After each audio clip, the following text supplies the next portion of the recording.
நாங்கள் இப்பொழுது ஜெர்மனியிலிருந்து ஜெர்மனிக்குள்ளதான் ஓடிக்கொண்டிருக்கிறோம். சாரி, வண்டியை ஓட்டிக்கொண்டிருக்கிறோம்.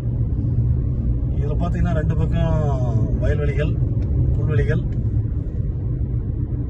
எல்லாமே கலந்து இருக்கின்றன. பாருங்க மக்களே. இதெல்லாம் எங்க போனாலும் கிடைக்காது, இங்க மட்டும் தான் கிடைக்கும். அதான் நம்ம கிட்ட தான் கிடைக்கும். ஃபுட்டேஜ் வேணா 1000 யூரோ கொடுத்து வாங்கிக்கோங்க. சிறப்பான முறையில் 4K ஃபுட்டேஜ் எடுத்து தரப்போம். இல்லை, இப்போ HD தான் எடுக்கிறோம். 4K கன்வெர்ட் பண்ணி கொடுக்குறோம். அவ்வளோதான். எப்படி இருக்கு பாருங்க மக்களே. நமக்கு முன்னாடி ஒரு கார் ஒரு சிறப்பாக ஓட்டி வருகிறார்கள்.